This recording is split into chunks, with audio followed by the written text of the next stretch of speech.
যে গাজীপুরে দিন দিন কিন্তু ডেঙ্গু যে সংক্রমণ সেটা কিন্তু বাড়ছে। ইতিমধ্যেই তিনি যেটা আমাদেরকে জানিয়েছেন যে আসলে গাজীপুরে এ পর্যন্ত 3488 জন ডেঙ্গু নিয়ে ভর্তি হয়েছেন। এর মধ্যে সুস্থ হয়ে বাড়ি ফিরেছেন 3011 জন। ঢাকায় রেফার করা হয়েছে 333 জন। এবছর ডেঙ্গু আক্রান্ত হয়ে একজনের মৃত্যু হয়েছে।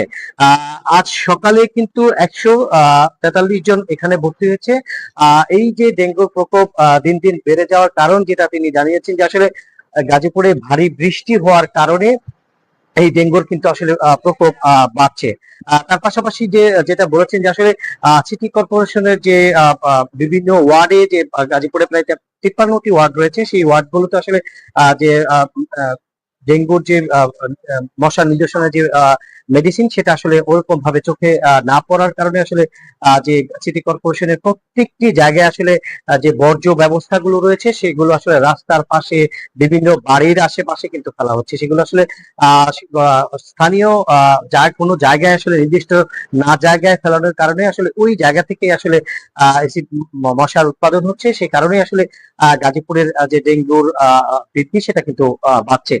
তার পাশাপাশি তিনি যেটা জানিয়েছেন যে আসলে এই যে গাজীপুরে যে ডেঙ্গুর সংক্রমণ যেটা বাড়ছে সেক্ষেত্রে আসলে মানুষকে একটু সচেতন হতে বলেছেন যে আসলে বাড়ির আশেপাশে যেসব যে জায়গাগুলো রয়েছে সেই জায়গাগুলোতে আসলে যে পাতিলে পুরোনো কোনো জায়গায় যে পানিগুলো রয়েছে সেগুলো আসলে ফেলে দেওয়ার জন্য আসলে বলেছেন যে 3-4 দিনের যে পানি যেখানে জমা থাকবে সেখানেই আসলে আসলে এসিড মশার যে উৎপাদন সেটা কিন্তু আসলে বৃদ্ধি পাবে।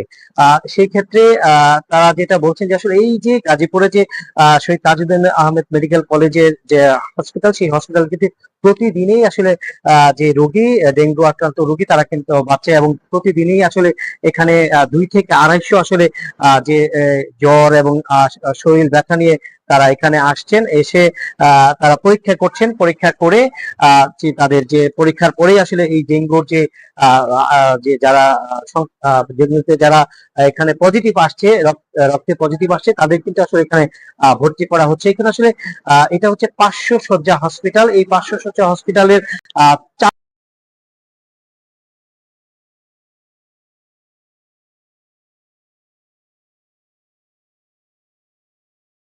যার কারণে আসলে তারা আসলে বেডে সিট দিতে পারছে না। এখানে কিন্তু আসলে ফ্লোরে কিন্তু আসলে তাদেরকে চিকিৎসা দেওয়া হচ্ছে।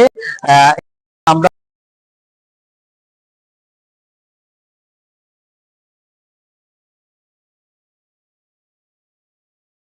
চিকিৎসা দিতে গিয়ে কিন্তু আসলে এখানকার যে পরিচালক রয়েছেন তাদের কিন্তু তিনি যেটা বলেছেন তাদের কিন্তু ব্যাক পেতে হচ্ছে, কারণ এই 500 শয্যা হসপিটাল হাজার রোগী এখানে চিকিৎসা নিতে আসছেন এবং নানা রোগী কিন্তু এখানে রয়েছেন। এই যে যে ডেঙ্গু প্রকোপ সেটা কিন্তু গত বছরের চেয়ে অনেক বেশি। তিনি যেটা জানিয়েছেন এই বছর আসলে ভারী বৃষ্টি হওয়ার কারণে এই ডেঙ্গু সংক্রমণটা বেড়েছে। সেই ক্ষেত্রে কিন্তু তারা যেটা বলছেন যে এই যে ডেঙ্গু সংক্রমণের জন্য তাদের যে এই হসপিটালের যে মেডিসিন এবং হসপিটালের যে চিকিৎসা ব্যবস্থা সেটা কিন্তু পর্যাপ্ত যে রয়েছে তার থেকে কিন্তু অতিরিক্ত রোগী হওয়ার কারণে তারা কিন্তু সেক্ষেত্রে আসলে চিকিৎসা দিতে তাদের ব্যাক পেতে হচ্ছে। আমরা দেখেছি এখানে সকাল থেকেই অনেক রোগী এসেছে, তারা কিন্তু আসলে তাদের যে ব্লাড পরীক্ষা দেওয়া হচ্ছে সেই ব্লাড পরীক্ষার পরে আসলে এখান থেকে তাদের শনাক্ত হচ্ছে। পজিটিভ হওয়ার পরে তারা কিন্তু এখানে এসে ভর্তি হচ্ছেন। ভর্তি হয়ে আসলে তাদেরকে যে সেবাটা সেই সেবাটা আসলে তারা নিচ্ছেন। এছাড়াও কিন্তু এখানকার যারা রোগী, আমরা রোগীদের সাথে কথা বলেছি, তারা যেটা জানিয়েছেন যে গাজীপুর সিটি কর্পোরেশনের যে 26 নাম্বার ওয়ার্ড, সেই 26 নাম্বার ওয়ার্ডে কিন্তু সবচেয়ে বেশি আসলে ডেঙ্গুর যে প্রকোপ সেটা কিন্তু রয়েছে। এখানে একই পরিবারে 3 থেকে 4 জনের কিন্তু আসলে ডেঙ্গুর যে তাদের ডেঙ্গু রোগে তারা ভুগছেন।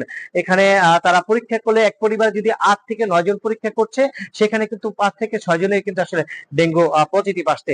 সেই ক্ষেত্রে কিন্তু তারা সিটি কর্পোরেশনের যে মশক নিধনের যে মেডিসিন সেটা কিন্তু তারা দেখছেন না।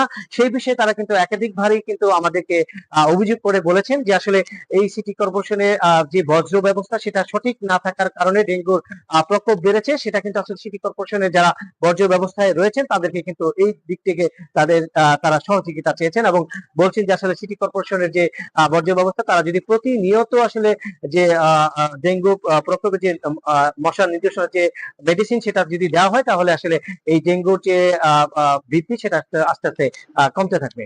এই ছিল আমার কাছে গাজীপুরের শহীদ তাজউদ্দিন আহমেদ মেডিকেল কলেজের যে ডেঙ্গুর রোগীদের প্রকোপ বাড়া এবং বৃদ্ধি